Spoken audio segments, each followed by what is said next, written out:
ಮುಖ್ಯಮಂತ್ರಿಯಾಗಿ ಡಿಕೆ ಶಿವಕುಮಾರ್ ಸ್ವೀಕರಿಸಿದ ಹಿನ್ನೆಲೆಯಲ್ಲಿ ಶಿಡ್ಲಘಟ್ಟದಲ್ಲಿ ಕಾಂಗ್ರೆಸ್ ಕಾರ್ಯಕರ್ತರು ಸಂಭ್ರಮಾಚರಣೆ. ರಾಜ್ಯದ ನೂತನ ಮುಖ್ಯಮಂತ್ರಿಯಾಗಿ ಡಿಕೆ ಶಿವಕುಮಾರ್ ಅವರು ಇಂದು ಪ್ರಮಾಣ ವಚನ ಸ್ವೀಕರಿಸಿದ ಹಿನ್ನೆಲೆಯಲ್ಲಿ ಚಿಕ್ಕಬಳ್ಳಾಪುರ ಜಿಲ್ಲೆಯ ಶಿಡ್ಲಘಟ್ಟದಲ್ಲಿ ಕಾಂಗ್ರೆಸ್ ಕಾರ್ಯಕರ್ತರು ಹಾಗೂ ಅಭಿಮಾನಿಗಳಲ್ಲಿ ಸಂಭ್ರಮ ಮನೆ ಮಾಡಿತ್ತು. ಡಿಕೆ ಶಿವಕುಮಾರ್ ಎಂಬ ಹೆಸರಿನಾದ ನಾನು ಕರ್ನಾಟಕ ರಾಜ್ಯದ ಮುಖ್ಯಮಂತ್ರಿಯಾಗಿ ನನ್ನ ಕರ್ತವ್ಯವನ್ನು ಶ್ರದ್ಧಾಪೂರ್ವಕವಾಗಿ ಮತ್ತು ಅಂತಃಕರಣಪೂರ್ವಕವಾಗಿ ನಿರ್ವಹಿಸುತ್ತೇನೆಂದು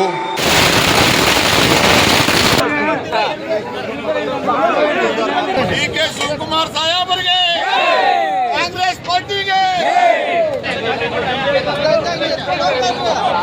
ಶಿಡ್ಲಘಟ್ಟದಲ್ಲಿ ಮಾಜಿ ಶಾಸಕ ವಿ ಮುನಿಯಪ್ಪ ಹಾಗೂ ಶಶಿಧರ್ ಮುನಿಯಪ್ಪ ಅವರ ಅಭಿಮಾನಿ ಬಳಗದ ನೇತೃತ್ವದಲ್ಲಿ ವಿಶೇಷ ಸಂಭ್ರಮಾಚರಣೆ ನಡೆಯಿತು. ಯುವ ಕಾಂಗ್ರೆಸ್ ಮುಖಂಡರಾದ ಭಕ್ತರಹಳ್ಳಿ ಮಧು ಹಾಗೂ ಚಿಕನ್ ವಿಜಯ್ ಅವರ ನೇತೃತ್ವದಲ್ಲಿ ಪ್ರಮಾಣ ವಚನ ಸ್ವೀಕಾರ ಸಮಾರಂಭ ನೇರ ಪ್ರಸಾರದ ವ್ಯವಸ್ಥೆ ಜೊತೆಗೆ ಡಿಕೆ ಶಿವಕುಮಾರ್ ಅವರು ಮುಖ್ಯಮಂತ್ರಿಯಾಗಿರುವ ಸಂತಸವನ್ನು ಅರ್ಥಪೂರ್ಣವಾಗಿ ಆಚರಿಸುವ ಉದ್ದೇಶದಿಂದ ಯುವ ಮುಖಂಡರು ಸಾರ್ವಜನಿಕರಿಗೆ ಅನ್ನ ಸಂತರ್ಪಣೆ ಕಾರ್ಯಕ್ರಮ ಆಯೋಜಿಸಿದರು. ಇದರ ಅಂಗವಾಗಿ ಸುಮಾರು 15,000 ಲಡ್ಡುಗಳನ್ನು ವಿತರಿಸಲಾಗಿದ್ದು, ಸಾವಿರಾರು ಜನರಿಗೆ ಚಿಕನ್ ಬಿರಿಯಾನಿ ಊಟದ ವ್ಯವಸ್ಥೆ ಮಾಡಲಾಗಿತ್ತು. ಕಾರ್ಯಕ್ರಮದಲ್ಲಿ ಭಾಗವಹಿಸಿದ್ದ ಸಾರ್ವಜನಿಕರು ಬಿರಿಯಾನಿ ಹಾಗೂ ಲಡ್ಡು ಸ್ವೀಕರಿಸಿ ಸಂಭ್ರಮದಲ್ಲಿ ಪಾಲ್ಗೊಂಡರು.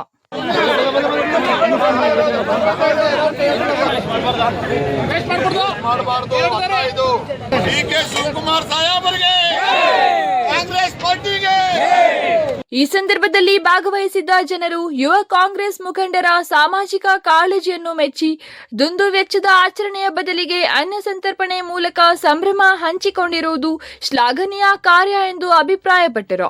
ಅಲ್ಲದೆ ಯುವ ಮುಖಂಡರ ರಾಜಕೀಯ ಭವಿಷ್ಯ ಉಜ್ವಲವಾಗಿರಲಿ ಎಂದು ಶುಭ ಹಾರೈಸಿದರು. ಕರ್ನಾಟಕ ರಾಜ್ಯದ 25ನೇ ಮುಖ್ಯಮಂತ್ರಿಯಾಗಿ ಡಿಕೆ ಶಿವಕುಮಾರ್ ಸಾಹೇಬರು ಪ್ರಮಾಣ ವಚನ ಸ್ವೀಕರಿಸ್ತಾ ಇರೋ ಪ್ರಯುಕ್ತ ನಮ್ಮ ಆಸೆ, ನಾವು ಆ ತಾಯಿಗೆ ಸುಮಾರು ಒಂದು 4-5 ವರ್ಷದಿಂದ ನಾವು ಅರ್ಕೆ ಕಟ್ಟಿದ್ವಿ. ಒಂದು 10,000 ಜನಕ್ಕೆ ಊಟ ಹಾಕ್ಸ್ಬೇಕು ಅಂತ ನಾನು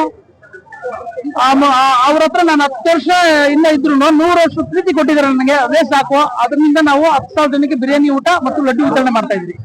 ಒಂದೇ ಕಡೆ ಕಾರ್ಯಕ್ರಮ ಆ ದೇವಿಗೆ ಅರ್ಕೆ ಕಟ್ಕೊಂಡು ನಮ್ಮ ಮಧು ಅವರು, ಶ್ರೀನಾಥ್ ಅಣ್ಣವರು, ನಮ್ಮ ಆನಂದಣ್ಣವರು ಎಲ್ಲ ನಾವು ಕುಟುಂಬದ ರೀತಿ ನಾವು ಮಾಡಿ ಇವತ್ತು ಕಾರ್ಯಕ್ರಮನ ಯಶಸ್ವಿಯಾಗಿ ಈ ದಿನ ನಮ್ಮ ಡಿಕೆ ಸಾಹೇಬ್ರು NSU ಘಟಕದಿಂದ, ವಿದ್ಯಾರ್ಥಿ ಘಟಕದಿಂದ ಅವರು ದುಡ್ಕೊಂಡು ಬಂದಿದ್ದಕ್ಕೆ ಇವತ್ತು ಹೈಕಮಾಂಡ್ ಒಳ್ಳೆ ಪೋಸ್ಟ್ ಕೊಟ್ಟು CM ಆಗಿ ಮಾಡೋದಕ್ಕೆ ಅನುಕೂಲ ಮಾಡಿದ್ದಾರೆ. ಅವ್ರಿಗೂ ಮತ್ತು ಅವ್ರ ಇದಕ್ಕೆ ಎಲ್ಲ ಒಳ್ಳೇದಾಗ್ಲಿ.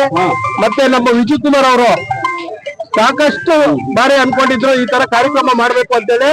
ಒಂದು 10,000 ಜನಕ್ಕೆ ಒಳ್ಳೆ ಬಿರಿಯಾನಿ ಊಟ ಹಾಕ್ಸಿ ಒಳ್ಳೆ ಚೆನ್ನಾಗಿ ಮಾಡಿದ್ದಾರೆ. ಎಲ್ಲ ಒಳ್ಳೇದಾಗ್ಲಿ ಅಂತೇಳಿ ನಾವು ಅಭಿಪ್ರಾಯ ಪಡ್ತೀವಿ. ಈ ಸಂದರ್ಭದಲ್ಲಿ ಮಾತನಾಡಿದ ಯುವ ಕಾಂಗ್ರೆಸ್ ಮುಖಂಡ ಭಕ್ತರಹಳ್ಳಿ ಮಧು, ಕಾಂಗ್ರೆಸ್ ಪಕ್ಷದ ಸಾಮಾನ್ಯ ಕಾರ್ಯಕರ್ತರಾಗಿ ಹಾಗೂ ಪಕ್ಷದ ಶಿಸ್ತಿನ ಸಿಪಾಯಿಯಾಗಿ ದುಡಿದು ಬಂದಿರುವ ಡಿಕೆ ಶಿವಕುಮಾರ್ ಅವರು ಮುಖ್ಯಮಂತ್ರಿಯಾಗಿರುವುದು ಯುವ ಕಾರ್ಯಕರ್ತರಲ್ಲಿ ಹೊಸ ಉತ್ಸಾಹ ಮತ್ತು ಆತ್ಮವಿಶ್ವಾಸ ಮೂಡಿಸಿದೆ ಎಂದು ಹೇಳಿದರು. ಈ ದಿನ ಮಾನ್ಯ ಡಿಕೆ ಶಿವಕುಮಾರ್ ಸಾಹೇಬರಿಗೆ ಶುಭಾಶಯ ಕೋರುತ್ತಾ, ಈ ದಿವಸ ಈ ಕಾರ್ಯಕ್ರಮ ಹಮ್ಮಿಕೊಂಡಿರ್ತಕ್ಕಂಥದ್ದು KPCC ಅಧ್ಯಕ್ಷ ಆಗಿದ್ದಂತಹ ಮಾನ್ಯ ಡಿಕೆ ಶಿವಕುಮಾರ್ ಸಾಹೇಬರು ಮುಖ್ಯಮಂತ್ರಿಯಾಗಿ ಪದಗ್ರಹಣ ಕಾರ್ಯಕ್ರಮ ಈ ದಿನ ಇದೆ. ಹಂಗಾಗಿ ಆ ಕಾರ್ಯಕ್ರಮಕ್ಕೆ ನಾವೆಲ್ಲ ಕಾರ್ಯಕರ್ತರು, ಲೀಡರ್ಸ್, ಮುಖಂಡರು ಎಲ್ಲ ಹೋಗ್ಬೇಕಾಗಿತ್ತು. ಕಾರ್ಯಕ್ರಮಕ್ಕೆ ಸ್ಥಳಾವಕಾಶದ ಕೊರತೆ ಇರೋದ್ರಿಂದ ನಾವಿಲ್ಲೇ ಒಂದು ಶಿಡ್ಲಘಟ್ಟ ನಗರದಲ್ಲಿ ಲಡ್ಡು ವಿತರಣೆ ಮತ್ತು ಈ ಒಂದು ಬಿರಿಯಾನಿ ವಿತರಣೆ ಕಾರ್ಯಕ್ರಮವನ್ನ ಎಲ್ಲ ಕಾಂಗ್ರೆಸ್ನ ಎಲ್ಲ ಮುಖಂಡರು ಮತ್ತು ಕಾರ್ಯಕರ್ತರು ಎಲ್ಲ ಸೇರಿ ಈ ದಿವಸ ಈ ಒಂದು ಅದ್ದೂರಿ ಸಿಹಿ ವಿತರಣೆ ಮತ್ತು ಬಿರಿಯಾನಿ ವಿತರಣೆ ಕಾರ್ಯಕ್ರಮವನ್ನ ಹಮ್ಮಿಕೊಂಡಿದ್ದೇವೆ.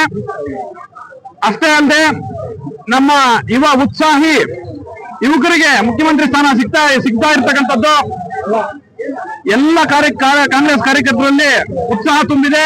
ಹಬ್ಬದ ವಾತಾವರಣ ಸೃಷ್ಟಿಯಾಗಿದೆ. ಈ ದಿನ ಶಿಡ್ಲಘಟ್ಟ, ಎಸ್ಪೆಷಲಿ ಶಿಡ್ಲಘಟ್ಟ ಕ್ಷೇತ್ರಕ್ಕೆ ಈಗ ಆಲ್ರೆಡಿ ನೀರಾವರಿ ಖಾತೆಯನ್ನ ನಿರ್ವಹಿಸ್ತಾ ಇದ್ದಾರೆ. ಒಂದು ಈ ನಮ್ಮ ಎತ್ತಿನಹಳ್ಳಿ ಯೋಜನೆಗೆ ತ್ವರಿತಗತಿಯಲ್ಲಿ ಮುಗಿಸ್ಲಿಕ್ಕೆ ಯೋಜನೆ ರೂಪುಗೊಂಡಿದೆ. ಸಾಕಷ್ಟು ಹಣಕಾಸಿನ ಬಿಡುಗಡೆ ಮಾಡಿದ್ದಾರೆ. ಮುಂದಿನ ದಿನಗಳಲ್ಲಿ ಈ ಒಂದು ನೀರಾವರಿ ಯೋಜನೆ ನೀರು ನಮಗೆ ತಲುಪುತ್ತೆ ಅಂತಂತ ಭರವಸೆ ನಮಗಿದೆ. ಮಾನ್ಯ ಶಿವಕುಮಾರ್ ಸಾಹೇಬರು ಈಡೇರಿಸ್ತಾರೆ ಅಂತಕ್ಕಂಥ ಒಂದು ಭರವಸೆ ನಮ್ಮಲ್ಲಿದೆ. ಚಿಕನ್ ವಿಜಯ್ ಮಾತನಾಡಿ, ಇಂದಿನ ದಿನ ನಮಗೆ ಹಬ್ಬಕ್ಕಿಂತ ಕಡಿಮೆ ಇಲ್ಲ. ಡಿಕೆ ಶಿವಕುಮಾರ್ ಅವರು ಮುಖ್ಯಮಂತ್ರಿ ಆಗಿರುವುದು ರಾಜ್ಯದ ಅಭಿವೃದ್ಧಿಗೆ ಹೊಸ ದಿಕ್ಕು ನೀಡಲಿದೆ. ಅವರ ಪ್ರಮಾಣ ವಚನ ಸ್ವೀಕಾರದ ಸಂಭ್ರಮವನ್ನು ಅರ್ಥಪೂರ್ಣವಾಗಿ ಆಚರಿಸುವ ಉದ್ದೇಶದಿಂದ ಲಡ್ಡು ವಿತರಣೆ ಹಾಗೂ ಚಿಕನ್ ಬಿರಿಯಾನಿ ಅನ್ನ ಸಂತರ್ಪಣೆ ಕಾರ್ಯಕ್ರಮ ಹಮ್ಮಿಕೊಳ್ಳಲಾಗಿದೆ ಎಂದು ತಿಳಿಸಿದರು. ಸನ್ಮಾನ್ಯ ಶ್ರೀ ಡಿಕೆ ಶಿವಕುಮಾರ್ ಸಾಹೇಬರಿಗೆ ಶಿಡ್ಲಘಟ್ಟ ವಿಧಾನಸಭಾ ಕ್ಷೇತ್ರದ ವಿ ಮುನಿಯಪ್ಪ ಮತ್ತು ಸುಧೀಧರ್ ಮುನಿಯಪ್ಪ ಅವರ ಅಭಿಮಾನಿಗಳಿಂದ ಶುಭಾಶಯಗಳನ್ನು ಕೊಡ್ತೇವೆ. ಏನು ಈ ದಿನ ಲಡ್ಡು ಬಿರಿಯಾನಿ ವಿ ಮುನಿಯಪ್ಪ ಮತ್ತು ಸುಧೀಧರ್ ಮುನಿಯಪ್ಪನವರ ಅಭಿಮಾನಿಗಳೇನು ಈ ಕಾರ್ಯಕ್ರಮ ಹಮ್ಮಿಕೊಂಡಿದ್ದಾರೆ. ಎಲ್ಲರಿಗೂ ಅನ್ನ ಸಂತರ್ಪಣೆ ಮಾಡಿ ಅವ್ರಿಗೆ ಶುಭಾಶಯಗಳನ್ನ ಕೋರ್ತಾ ಇದ್ದೇವೆ. ಎರಡನೇ ವಿಚಾರ, ಶಿಡ್ಲಘಟ್ಟಕ್ಕೂ ಡಿಕೆ ಶಿವಕುಮಾರ್ ಸಾಹೇಬರಿಗೂ ಅವಿನಾವ ಸಂಬಂಧ ಇತ್ತು. ಅದೇ ರೀತಿ ಅವಿಭಾಜಿತ ಜಿಲ್ಲೆ ಆದಂತಹ ಕೋಲಾರ, ಚಿಕ್ಕಬಳ್ಳಾಪುರ, ಬೆಂಗಳೂರು ಗ್ರಾಮಾಂತರ ಜಿಲ್ಲೆಗಳಿಗೆ ಏನು ಎತ್ತಿನಹೊಳೆ ಮುಖಾಂತರ ನೀರು ಏನು ಯೋಜನೆ ಎತ್ತಿನಹೊಳೆ ಯೋಜನೆ ಇದೆ ಅದು ತ್ವರಿತವಾಗಿ ಆಗುತ್ತೆ ಅಂತ ಹೇಳಿ ಸಾಹೇಬರು ಮುಖ್ಯಮಂತ್ರಿಗಳಾಗ್ತಿರೋದ್ರಿಂದ ತ್ವರಿತವಾಗಿ ಆಗ್ತದೆ ಅಂತ ಹೇಳಿ ನಾವು ಭಾವಿಸ್ತಾ ಇದ್ದೀವಿ. ಅವರಿಗೆ ಮತ್ತೊಮ್ಮೆ ಶುಭಾಶಯಗಳನ್ನು ಕೊಡ್ತಾ ಇದ್ದೇನೆ.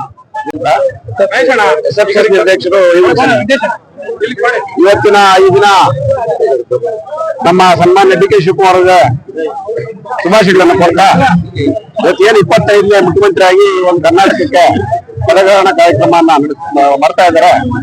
ಆ ಒಂದು ಪದಗ್ರಹಣ ಕಾರ್ಯಕ್ರಮಕ್ಕೆ ಇವತ್ತು ನಾವು ವಿಧಾನಸೌಧ ಹತ್ರ ಹೋಗಿ ಸಂಭ್ರಮಾಚರಣೆ ಮಾಡಬೇಕಾಗಿತ್ತು. ಆದ್ರೆ ಅವರು ಒಂದು ಆದೇಶವನ್ನ ಮಾಡಿದ್ದಾರೆ, ಯಾವುದೇ ಕಾರಣಕ್ಕೂ ಇನ್ನೂರು ಕಾರ್ಯಕರ್ತರು ಬರೋದ್ ಬೇಡ, ದಯವಿಟ್ಟು ನಿಮ್ಮಲ್ಲೇ ಕ್ಷೇತ್ರಗಳಲ್ಲಿ ಹೆಚ್ಚಿನ ಒಂದು ಇದನ್ನ ವಿಜೃಂಭಣೆಯನ್ನ ಮಾಡಿದ್ರ ಮುಂದಿನ ದಿನಗಳಲ್ಲಿ ಒಳ್ಳೆ ಕೆಲಸ ಮಾಡುವಂತ ರೀತಿಯಲ್ಲಿ ಮಾಡ್ಕೋಬೇಕು ಹೊರತು ನಾವು ಸುಮ್ಮನೆ ಜನ ಬರೋದು ಇದೆಲ್ಲ ಮಾಡಬಾರ್ದು ಅಂತ ಹೇಳ್ಬಿಟ್ಟು ಸಿಂಪಲ್ ಆಗಿ ಅಲ್ಲಿ ಲೋಕಭವನದಲ್ಲಿ ಮಾಡ್ಕೊತಾ ಇದ್ದಾರೆ. ಆದ್ರಿಂದ ಆ ಒಂದು ಪದಗ್ರಹಣ ಕಾರ್ಯಕ್ರಮ ನಿಮಿತ್ತ ಅವರಿಗೆ ಅವರ ಹೆಸರಿನಲ್ಲಿ ಇಲ್ಲಿನ ನಮ್ಮ ಸಲ್ಲಾಪರಮ್ಮ ದೇವಾಲಯದಲ್ಲಿ ಪೂಜೆ ಸಲ್ಲಿಸಿ ಇವತ್ತು ಸುಮಾರು ಒಂದು 15,000 ಜನಕ್ಕೆ ಊಟದ ವ್ಯವಸ್ಥೆ ಮತ್ತು ಸಿಹಿ ಹಂಚೋದ್ರ ಮೂಲಕ ಈ ಒಂದು ಕಾರ್ಯಕ್ರಮವನ್ನ ಇಲ್ಲಿ ನಡೆಸ್ಕೊಡ್ತಾ ಇದ್ದೀವಿ. ಹಾಗೇನೆ ನಾವು ದಯವಿಟ್ಟು ಅವರಲ್ಲಿ ಕೇಳ್ಕೊಳ್ಳೋದ್ರಿಂದ ಮಾನ್ಯ ಮುಖ್ಯಮಂತ್ರಿ ನೂತನ ಮುಖ್ಯಮಂತ್ರಿ ಹತ್ರ ಶಾಶ್ವತ ನೀರಾವರಿಯನ್ನ ನಮ್ಮ ತಾಲೂಕಿಗೆ ಕೊಡಬೇಕು. ಎತ್ತಿನಹೊಳೆ ಮುಖಾಂತರ ಶಾಶ್ವತವಾಗಿ ದಯವಿಟ್ಟು ಅದೊಂದು ನಮ್ಗೆ ಸಹಾಯ ಮಾಡಿದ್ರೆ ಕಾಮಗಾರಿ ಪ್ರಗತಿಯಲ್ಲಿ ಅದು ಕುಂಠಿತ ಆಗಿದೆ. ದಯವಿಟ್ಟು ಅದನ್ನ ಈ ಒಂದು ವರ್ಷ 2 ವರ್ಷದೊಳಗಡೆ, ಯಾಕಂದ್ರೆ 28 ಚುನಾವಣೆ ಒಳಗಡೆ ಆ ಒಂದು ಕಾರ್ಯಕ್ರಮವನ್ನು ನಮ್ಗೆ ಮಾಡಿಕೊಟ್ರೆ ಅವ್ರಿಗೆ ಇನ್ನೂ ಹೆಚ್ಚಿನ 28ಕ್ಕೆ ಮತ್ತೆ ಅವರೇ ಮುಖ್ಯಮಂತ್ರಿಗಳಾಗ್ತಾರೆ ಅಂತಕ್ಕಂಥ ಆಶೆಯನ್ನ ವ್ಯಕ್ತಪಡಿಸ್ತೀವಿ. ಅವರಿಗೆ ಒಳ್ಳೇದಾಗ್ಲಿ.